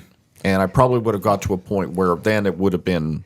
So do you know what stage it was at, or when they? I don't. It was when they got to it, it was a 3 centimeter, and it was on the spot where my left tonsil is. Like I have. I say have because I don't think of it my cancer in the past tense. I think of it as I have it until someone tells me I don't. And no one has told me you're cancer free, and they won't for another 3 years. Yeah, it's so a 5 year thing. 5 years, And then, given my age, given what's happened to me, it'll always be a monitoring situation.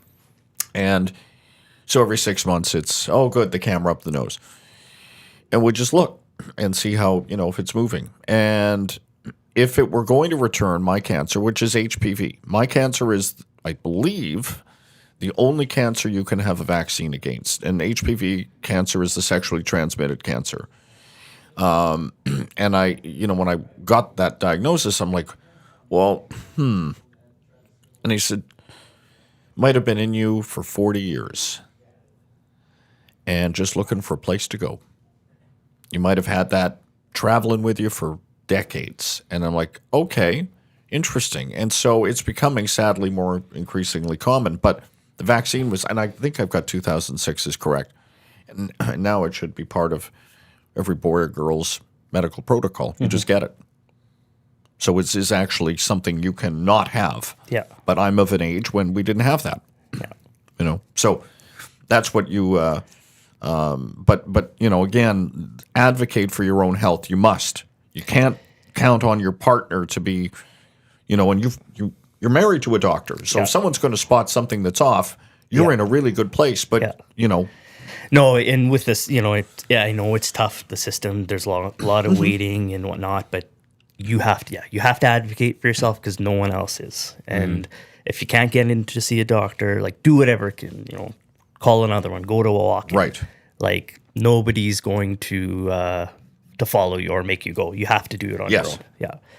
And it could save your life. So yeah. Surgery in June, end of June. You said, end of June. And how you feeling since then? Pretty good now. It was about 2-week recovery. I didn't drive for 2 weeks. I can spare the details of the surgery. Was through my abdomen. They didn't. I thought they were just gonna cut the scrotum and go from there. But they cut the abdomen and pull it out through there. Oh wow! So it's kind of just in the lower. So sitting and that was pretty tough. I either stand or lie down, but like getting up was just because it's kind of right where you're. So I couldn't sit properly for like 2 weeks. Wow! Either lie down or stand up. And then it just started as the stitches like dissolved, started to get better. No physical activity like for 6 weeks. So I didn't take to golf that much. I actually had a golf trip planned on the July long weekend. Where to? Kelowna. Yeah. So the boys still went. I said, yeah, you guys go have fun, right? I'm not going to be able to make it. I didn't know if I was going to have my surgery before then, but I just wasn't feeling it at that point. So, and then 2 weeks I didn't drive and just took it easy. 6 weeks didn't. I would play slow pitch. Didn't play slow pitch until mid-August, and so the follow-up is probably the similar. Every 6 months, I'll go in for some blood work and CT scan. Every 4 to 6 months, I think, at the Cross Cancer, and they'll follow me, and I think 5 years is what they said. So make sure it doesn't come back. If it does come back, they say it'll travel up through the lymph nodes. Yeah. So the CT scan will check anything from here above. Whenever they check that. And then there's some blood work, like just that they can check, make sure that everything is going okay there. So, but I'm lucky, I didn't have to do radiation or chemo. You've had a tough journey, much tougher journey than me. 6 weeks, that and took you're still, a lot out of you. I remember listening to one of your shows where you had to do some speech exercises and stuff like that because still you couldn't speak, right? Yeah, so still do. I'm lucky. I was down. I was pretty down in the summer, but I was like, it could have been a lot worse. Yeah. So, I think Tom and I are the lucky ones right now. At this moment, right? Like we'll say that one right now. I gotta check my boys. Yeah. Check your boys. Yeah. Every day in the shower. I can do that. Yeah. Small, it doesn't take long. No, it doesn't take long. No. There's a lot of stuff you can just do and build into your routine in life that you can, and you don't want to go through life scared. No. And I don't anymore. In fact, I was laughing. Somebody said, well, are you worried? Not about my health. I said, listen, I've had fear radiated out of me. And this has changed me in such a profound way. I don't worry about what might come next. Because I know my life expectancy is certainly going to be less than what it was if I didn't have all of this. But there are things you can do just to, and it sounds very basic and very almost, childlike, but there are things you can do to look after yourself, and so do them. I'm not afraid to get hit by a bus, but I'll still check both ways before I cross the street. And Good. You can you should get check yourself. Yeah. And also I know we've had this. This isn't something that he's the first one coming, but I remember Brian Murray when R.I.P. to him as well. He talked about with prostate cancers that especially when you get to a certain age, make sure every year you go get checked. Yeah. It is something that can get that early diagnosis because it is such a big difference. And just wait another year or something. Yeah. That could be the big difference between you weren't expecting on your 40th birthday to all of a sudden be going, my life's going to change today. The day you were shaving, I don't think you were going, my life's going to change today. Like it could come out of nowhere. And so for my end and for anybody listening for my type of cancer, I think it's common in under 40. So in younger males. So it's not, for me to get at 40, I guess was a It little wasn't surprising. Rare. Yeah, it wasn't rare, surprising, and but shocking. mostly in the 20s. Yeah. Phil Kessel had it when he Brandon was Davidson. 20. Right. I think Lance Armstrong, Yeah. all athletes. So especially for the listeners that are under 40, it's most common then. But again, it's like I remember the radiologist, not radiologist, one of the doctors said, if you want a cancer, this is the one you want to have. And I was like, okay, all right.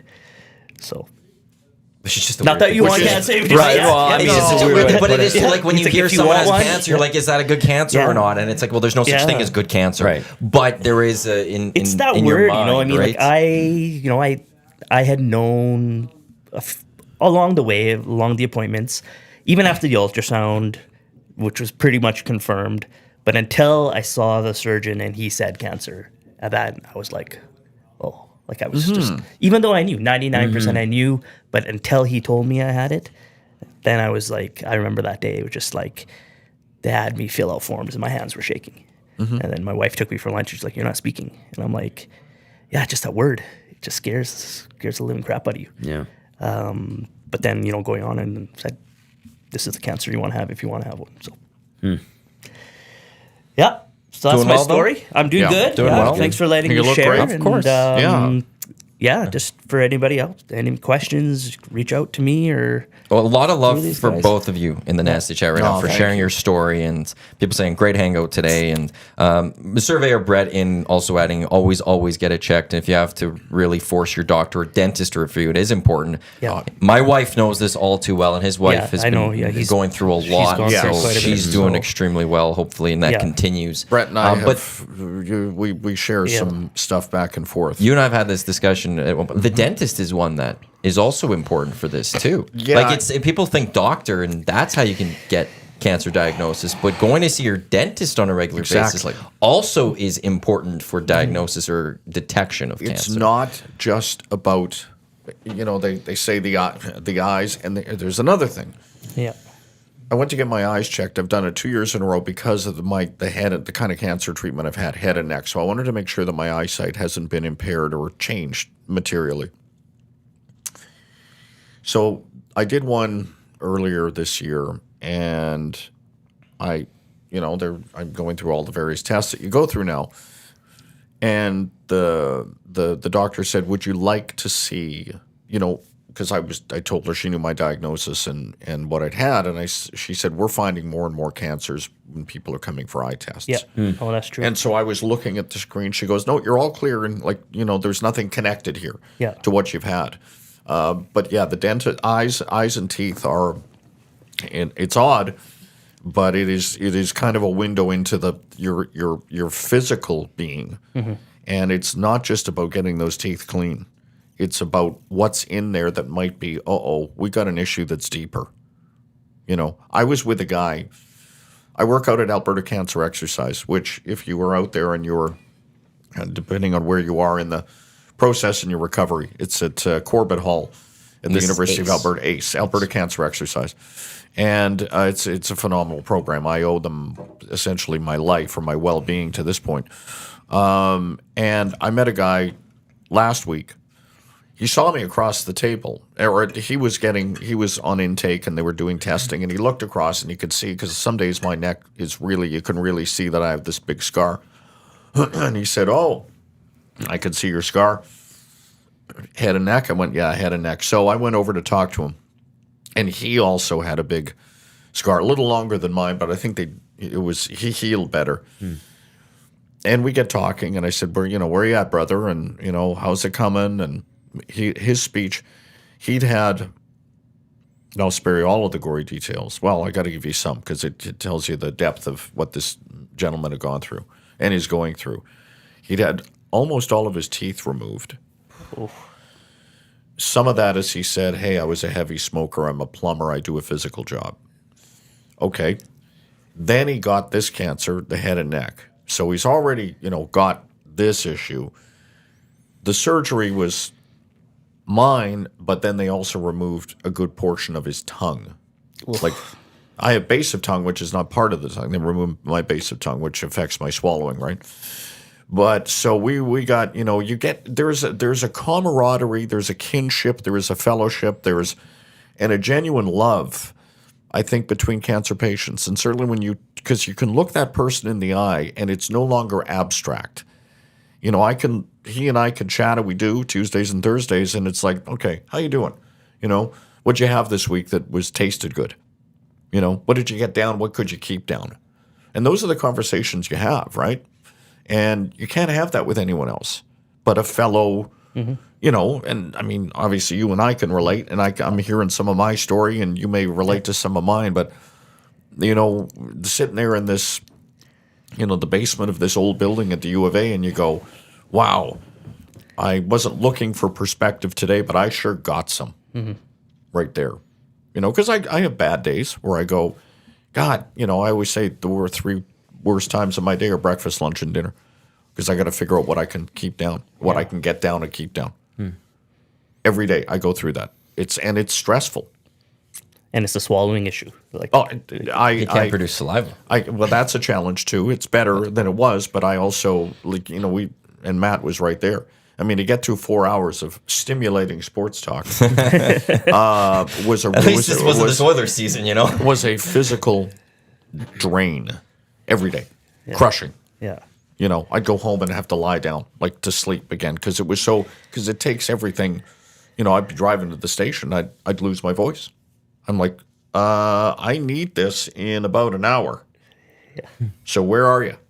Vocal cords. So it's hard. I mean, there's a physical diminishment for sure.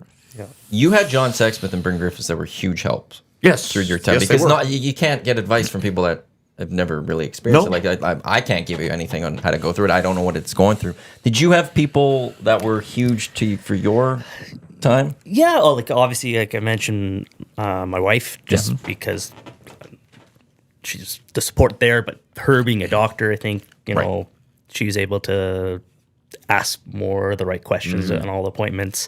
So I could always rely on her for sure. She did a lot of research. She talked to a lot of colleagues. Actually, surprisingly, I think a couple of her colleagues, their husbands had it too. So it turned out to be more common. So she, gave me the opportunity to get in touch with those people if I wanted to. And I think they're a good support for her as well. Obviously, my family, my in-laws are here. They were a great support. They helped with the kids. And my brother is in the medical field. He's not a doctor, but just ask questions and whatnot. I don't think I really had anybody that had cancer that I really knew. But I don't know. Everything happened quick. Yeah. Like it was just, it was not a lot of time. Yeah. A lot of people are like, oh, you handled this pretty well. And I'm like, yeah, just so fast. So I guess I was lucky. I think if I had more time, like if there was more time between You didn't have to think about it as much. being diagnosed and the surgery, because I know I went golfing on Father's Day and it was really uncomfortable because it was still in there. And like, we got to get this thing out, Right. But if it was a longer wait, I think it would have been tougher mentally. Afterwards, there's always a mental health impact on it. You're just, I'm like, wow. Sometimes I'm like, I can't believe I had to go through that. But, I'm lucky. Like, I didn't have half the battle as you did. I caught it early, and I'm happy about that. I'm happy you're doing well, and I think one big thing too, that because you mentioned that your wife was there helping ask questions. Yeah.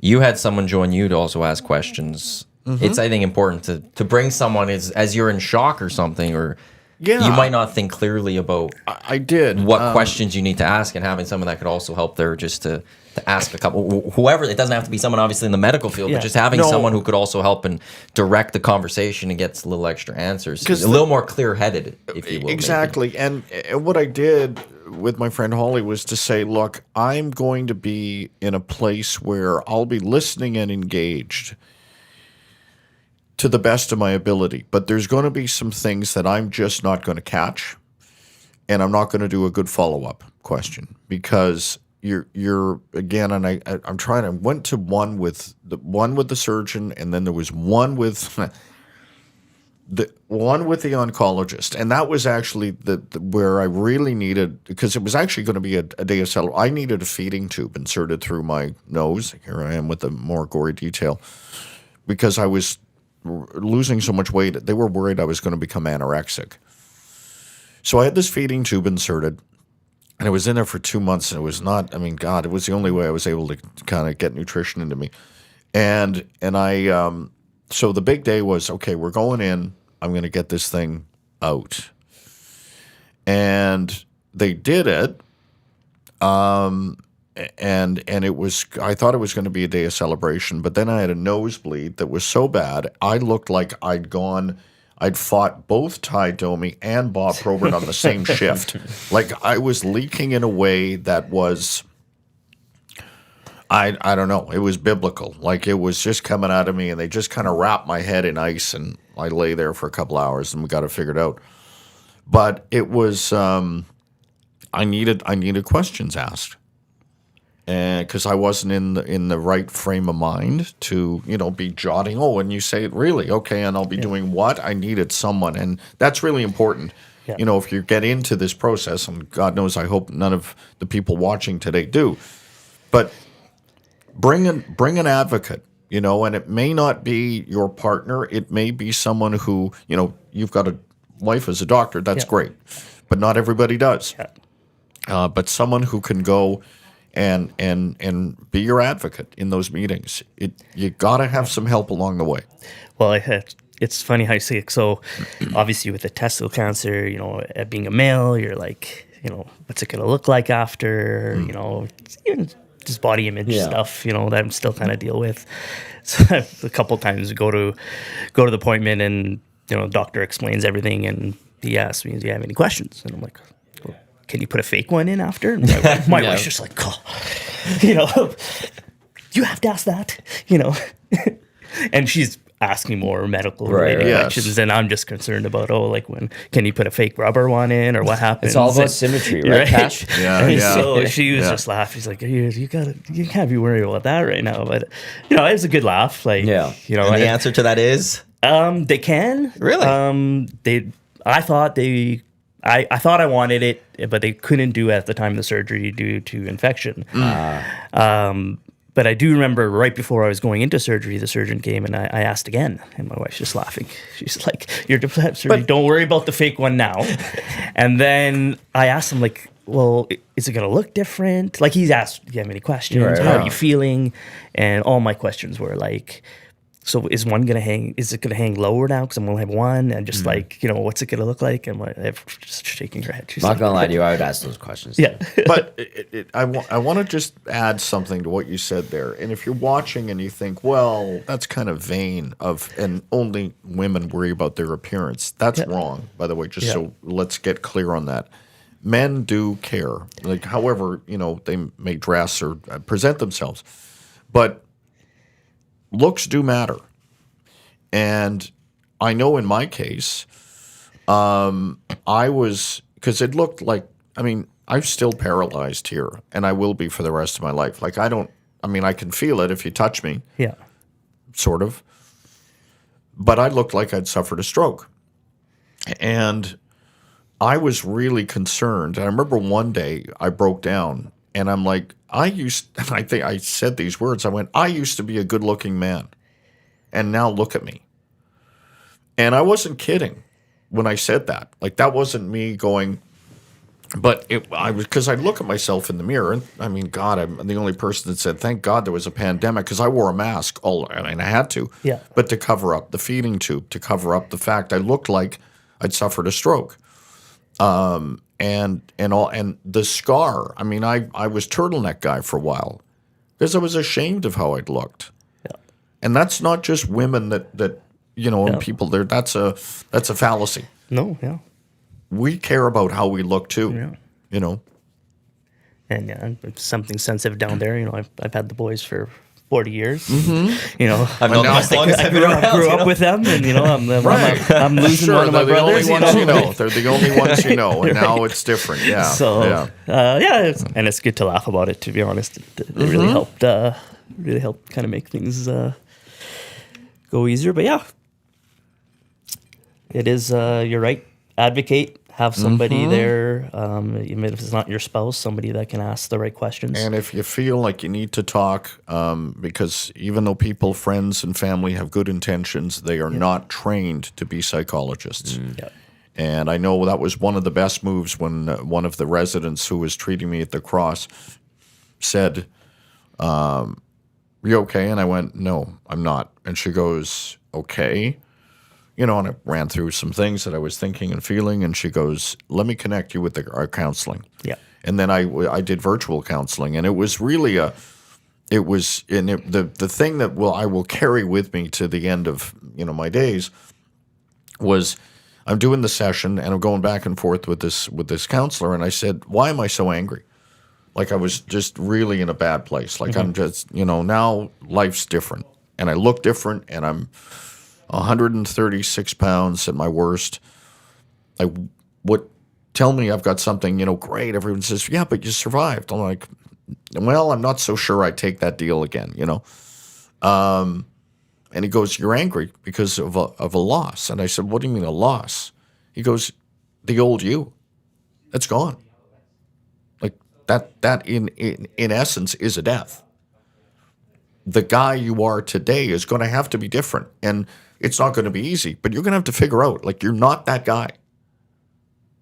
So, July 30th after the surgery, and then October 26th after the radiation, you zero the odometer, man. Yeah. Some of you is around, but you're going to be different. Yeah. And so that was the loss. And I didn't understand it until he said it. Mm-hmm. No, it's great. It's important to talk. I know they offer that. They had a lot of programs. I took some pamphlets and who to reach out to if I wanted to chat. Because, like you said, sometimes the family, they don't understand unless you've been through it. They're not, they have the best intentions, but I've got a question for Dave and Kash. You're checking out your boys. Something's off, and then you're like, okay, something's really off. Dave, you're shaving, and you notice like a lump there. Yeah. Were there moments like weeks before, a month before? I don't know if it's just like one day it's like that, but did you have indicators where you're like, your spidey sense starts to tingle a little bit, and you're like, something's weird here. Did that ever happen for you guys? And or was it just like one day you're like, well, my left nut is not feeling right, or my left side, Dave, in your case, so all of a sudden it's like, boom. For me, so we were in New York celebrating my 40th birthday, my wife and some of our friends, and that's when I kind of looked at it. I've mentioned before, and we kind of felt a little bigger. My wife's like, keep an eye on it, kind of thing, and I kind of forgot about it for the rest of the trip. But I do remember that's when I first noticed it, and then it started to get bigger, and it was like you could look yourself in the mirror and be like, okay, that doesn't look right. There was not a lot of pain, so I think a lot of guys would probably just ignore it because it was. That's why I asked that. More discomfort. It was like there wasn't. I wouldn't say pain. It was discomfort. Towards the end, I was telling guys before the show, like it was hanging pretty low. Yeah. That left one, it was bigger, noticeably bigger. It was hanging low to the point where I was wearing a jock strap just because it was so uncomfortable, all that weight, right? And again, I don't want to say pain. It was just, think of one of them being, it's discomfort. It was, I don't remember the exact measurements, but I mean, I think it was like a golf ball, like hard and, Yikes. So I think, May 25th is when I first kind of noticed. Kind of didn't really think about it till June. And then I knew I had my appointment mid-June anyway, so it was kind of in the back of my mind. But I do remember like a few days before my appointment, my wife kind of looked at it and she's like, "You have your appointment next week, right?" I'm like, "Yeah." So I'm like, okay, it's kind of serious, right? So, and then when I went into the appointment, he asked me and he looked at it right away. And it's like he left the room mid appointment. And got his receptionist to book an ultrasound, like he wanted me to get one that day. I ended up having the next day, but he left the appointment and did that, and came back and finished the appointment. So wow, Yeah, and no to your question, Tom. No pain. I've looked at a couple of photos around the time, and I There's a photo of me, you, and Uke on the boat. yes. I think you've looked at a few times because that was after. That was in between Yes. getting the diagnosis and you'd first notice it. And I can remember. see. Did anybody else notice it on you? Like, because it was. I can't. I look And at that we were picture. and I with don't each other fully see every it. day, right, for 5 days a week. No. And so, and I look at a couple of photos and I go, okay, I see it now. I see it now.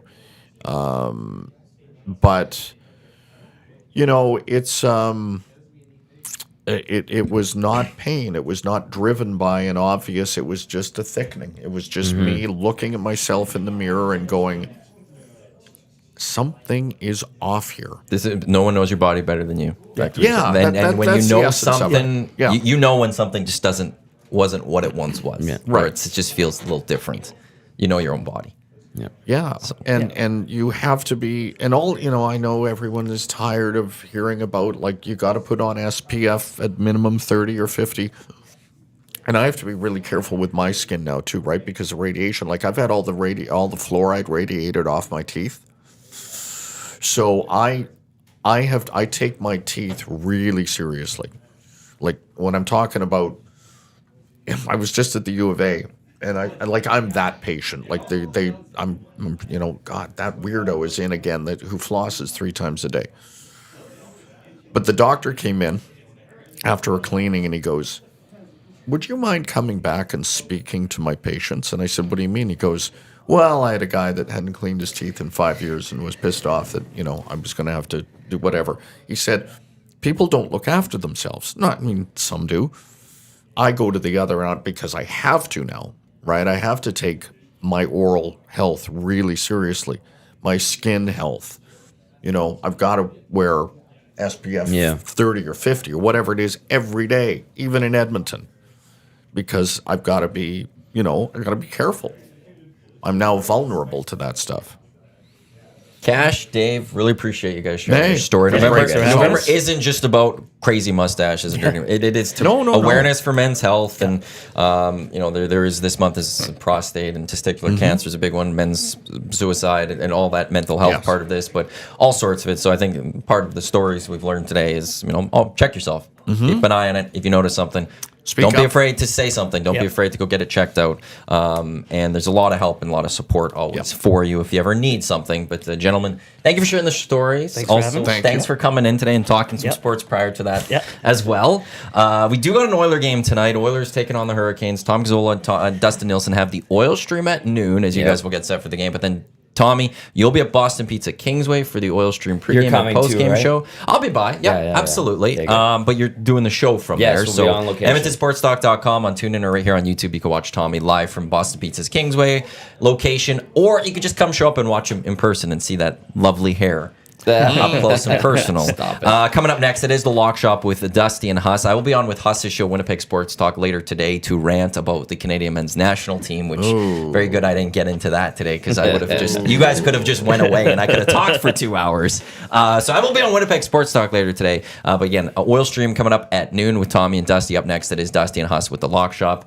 On behalf of Dave Jamieson and Cash, Tom Gazzola, Matt Iwanyk. Thanks for tuning in to the EST Hangout.